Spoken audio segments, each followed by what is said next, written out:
ഇന്ന് നമ്മൾ എടുക്കാൻ പോകുന്ന topic process or steps in HRP.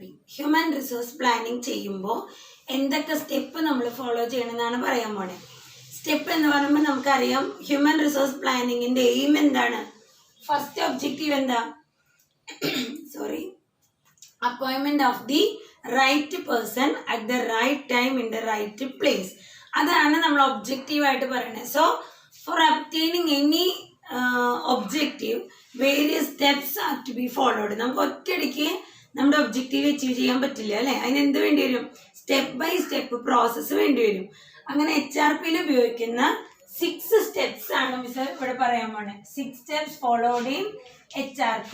First one is analysing organisational objectives, inventory of present human resources, forecasting demand and supply of human resources, estimating manpower gap, formulating the final human resource action plan, last one monitoring, control and feedback. നമുക്ക് ഓരോന്നും എന്താണെന്ന് കാണാം.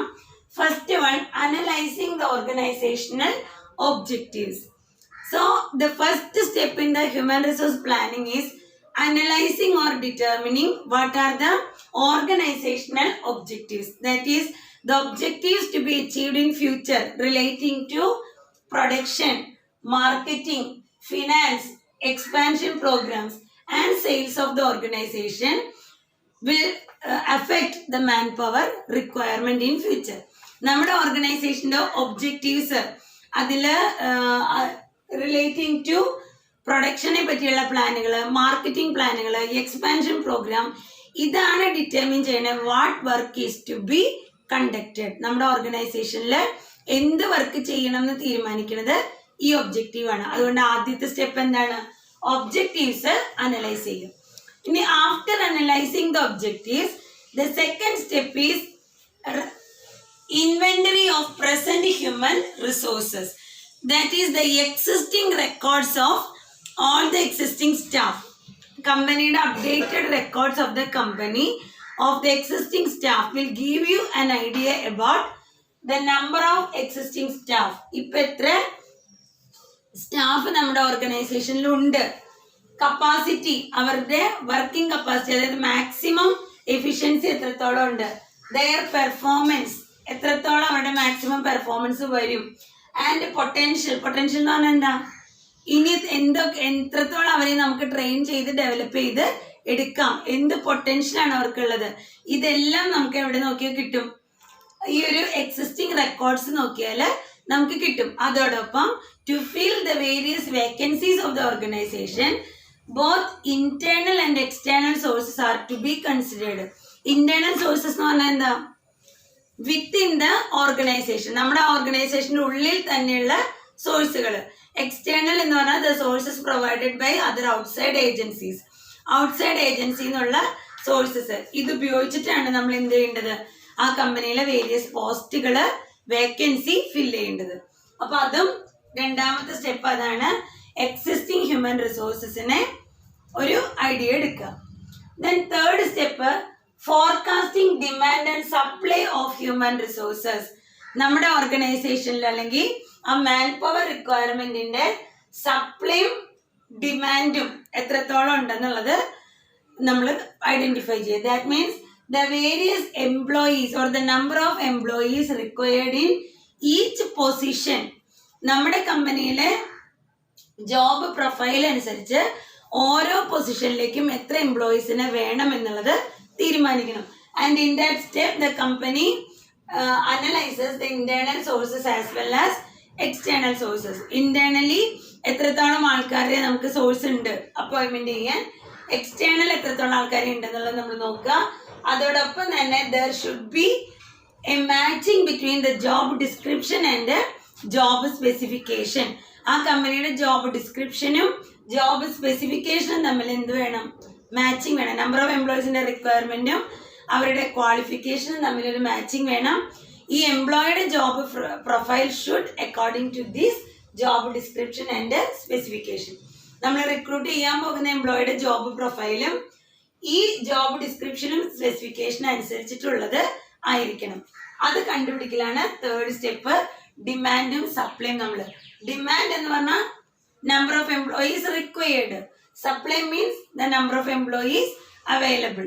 Okay, then fourth one is estimating man power gap. Estimating man power gap എന്ന് പറയുന്നത് comparison of supply and demand of the human resources.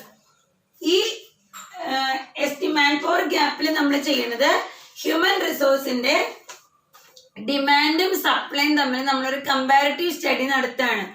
The human resource demand means എന്താണ്?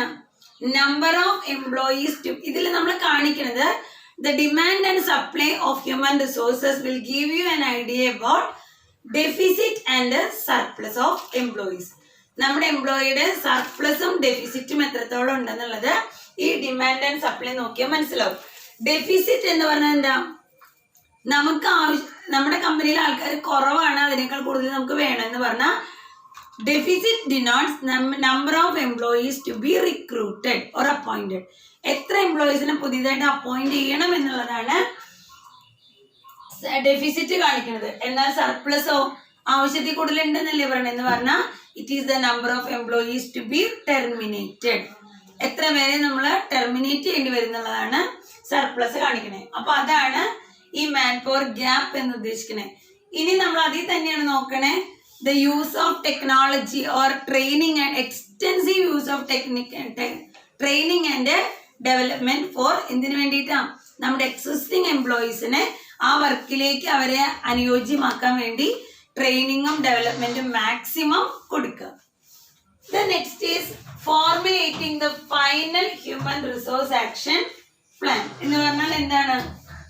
Here the human resource plan depends on whether there is deficit or surplus of human resources. നമ്മുടെ കമ്പനിയിൽ deficit ആണോ surplus ആണോ എന്നുള്ളതിനെ വിചാരിച്ചിട്ട് അതിനെ depend ചെയ്തുകൊണ്ടാണ് നമ്മൾ ഹ്യൂമൻ റിസോഴ്സ് ആക്ഷൻ പ്ലാൻ തയ്യാറാക്കണേ. And on this basis a plan may be finalised. എന്താ പ്ലാനിൽ പറയാ? Either new recruitment. എപ്പോഴാ വരിക റിക്രൂട്ട്മെന്റ്? ഡെഫിസിറ്റ് ആണെങ്കിൽ ന്യൂ റിക്രൂട്ട്മെന്റ്. ട്രെയിനിങ് ഉള്ള ആൾക്കാരുണ്ട് പക്ഷെ സ്കില്ല് കുറവുള്ളവരാണ്, അപ്പൊ നമ്മൾ എന്ത് ചെയ്യും? അവർക്ക് ട്രെയിനിങ് കൊടുക്കും. ഇന്റർ ഡിപ്പാർട്ട്മെന്റൽ ട്രാൻസ്ഫർ എന്ന് പറഞ്ഞാൽ ഒരു ഡിപ്പാർട്ട്മെന്റിൽ ആവശ്യത്തിൽ കൂടുതൽ ആൾക്കാരും അപ്പോഴത്തെ ഡിപ്പാർട്ട്മെന്റിൽ ആവശ്യത്തിന് ആൾക്കാർ ഇല്ലെങ്കിൽ നമ്മൾ ഇന്റർ ഡിപ്പാർട്ട്മെന്റൽ ട്രാൻസ്ഫറുകൾ നടത്തും. Or retirement, voluntary retirement scheme, അല്ലെങ്കിൽ ടെർമിനേഷൻ. ഡെഫിസിറ്റ് ആണെന്നുണ്ടെങ്കിൽ നമ്മൾ എന്ത് ചെയ്യും? സർപ്ലസ് ആണെങ്കിൽ ആവശ്യത്തിൽ കൂടുതൽ ആൾക്കാരാണ്, അപ്പൊ നമ്മൾ വോളണ്ടറി റിട്ടയർമെന്റ് സ്കീമോ ടെർമിനേഷനോ അല്ലെങ്കിൽ റീഡിപ്ലോയ്മെന്റ് അങ്ങനെയുള്ള കാര്യങ്ങളാണ് സർപ്ലസിന്റെ കേസിൽ ചെയ്യുക. അപ്പൊ ഈ സർപ്ലസ് ഡെഫിസിറ്റ് ഉണ്ടാകുമ്പോൾ എന്ത് പ്ലാൻ എടുക്കണം എന്ന് തീരുമാനിക്കുന്നതാണ് formulating the final human resource action plan. കിട്ടിയോ? ലാസ്റ്റ് സ്റ്റെപ്പ് എന്താണ്? Monitoring, control and feedback. So this is the actual step of implementation of the action plan. നമ്മൾ എന്താണോ ആക്ഷൻ പ്ലാൻ എടുത്ത് അതിനെ ഇംപ്ലിമെന്റ് ചെയ്യുന്ന പ്രോസസ്സാണ് മോണിറ്ററിംഗ്, കൺട്രോൾ ആൻഡ് ഫീഡ്ബാക്ക് എന്ന് പറയുന്നത്. ഇവിടെ നമ്മൾ ചെയ്യുന്നത് human resources are allocated according to the requirement. നമ്മുടെ കമ്പനിയുടെ റിക്വയർമെന്റ് എന്താണോ അതിനനുസരിച്ചുള്ള ഹ്യൂമൻ റിസോഴ്സിനെ നമ്മൾ അലോക്കേറ്റ് ചെയ്യും. And inventories are updated over a period. നമുക്ക് അങ്ങനെ ആ ഒരു പീരീഡിലേക്കുള്ള ഇൻവെന്ററി നമ്മൾ അപ്ഡേറ്റ് ചെയ്ത് വെക്കും. ഇനി ഇത് നമ്മളൊരു ആക്ഷൻ പ്ലാൻ ഉണ്ടാക്കിയാൽ മാത്രം പോരാ, these plan should be strictly monitored by the authorities. അവരുടെ അതോറിറ്റീസ് നമ്മൾ അതിനെ സ്ട്രിക്റ്റ് ആയിട്ട് മോണിറ്റർ ചെയ്യണം. എന്തെങ്കിലും ഡെഫിഷ്യൻസി കണ്ടു കഴിഞ്ഞാൽ ഉടനെ അതിനുള്ള കറക്റ്റീവ് മെഷേഴ്സ് എടുക്കണം. അതാണ് കൺട്രോളിംഗ് എന്ന് പറഞ്ഞത്. So these are the steps involve in man power planning. എന്തൊക്കെയാ പറയുക? 6 സ്റ്റെപ്പാണ്. ഏറ്റവും ആദ്യം നമ്മുടെ ഓർഗനൈസേഷന്റെ ഒബ്ജക്റ്റീവ് എന്താണെന്നുള്ളത് നമ്മൾ അനലൈസ് ചെയ്യും. പ്രൊഡക്ഷൻ, സെയില്, മാർക്കറ്റിംഗ്, എക്സ്പാൻഷൻ, ഈ പ്രോഗ്രാമുകളെ പറ്റിയൊക്കെയുള്ള ഒരു ഒബ്ജക്റ്റീവ് നമ്മൾ സെറ്റ് ചെയ്തു. അതിനനുസരിച്ച് what work is to be done, എന്ത് വർക്കാണ് ചെയ്യേണ്ടതെന്നുള്ളതിൻ്റെ ഒരു തീരുമാനം എടുക്കും.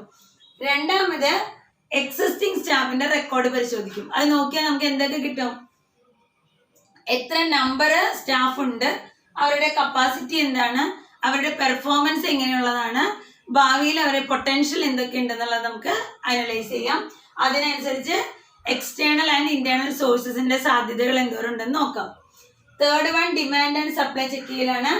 ഇവിടെ ഓരോ പൊസിഷനും ഹെൽഡ് ചെയ്യാനുള്ള എംപ്ലോയീസിന്റെ നമ്പർ നമ്മൾ എടുക്കും.